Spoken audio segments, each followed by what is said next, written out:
একের পর এক যান দুর্ঘটনা লেগেই রয়েছে রাজ্য জুড়ে। বুধবার বিকেল আনুমানিক 4টে নাগাদ উদয়পুর হইতে 18 ভোলা যাওয়ার পথে কুফিলং বাজার সংলগ্ন দুটি বাইক মুখোমুখি সংঘর্ষ। এই সংঘর্ষের জেরে দুটি বাইকে মোট 4 জন যুবক গুরুতর আহত হয়। সঙ্গে সঙ্গে আশেপাশের লোকজন ছুটে এসে খবর দেয় উদয়পুর অগ্নি নির্বাপক দপ্তরে। অগ্নি নির্বাপক দপ্তরের কর্মীরা ছুটে এসে তাদেরকে নিয়ে যায় গোমতী জেলা হাসপাতালে। তাদের 4 জনের নাম হল জয়কিশোর জমাতিয়া, কর্ণ বাহাদুর জমাতিয়া, পরিমল সরকার, মিঠুন দেবনাথ। তাদের 4 জনের মধ্যে সবচেয়ে বেশি আহত হয়েছেন কর্ণ বাহাদুর জমাতিয়া। বর্তমানে তারা 4 জন গোমতী জেলা হাসপাতালে চিকিৎসাধীন।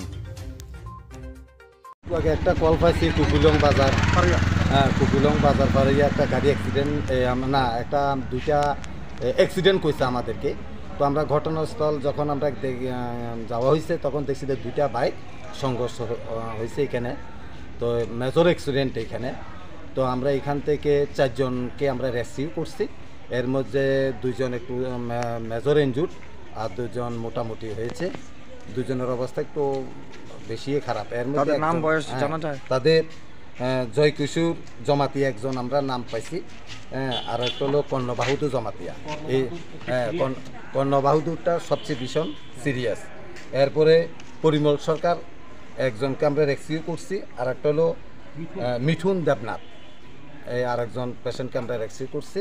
এর মধ্যে কর্ণ বাহাদুর জমাতিয়া হলো সবচেয়ে মেজর অ্যাক্সিডেন্ট। ঘটনাটা আনুমানিক কয়টার সময়? আনুমানিক ধরি নেন, আমরা কলটা পাওয়ার সাথে সাথে গেছি, এটা আনুমানিক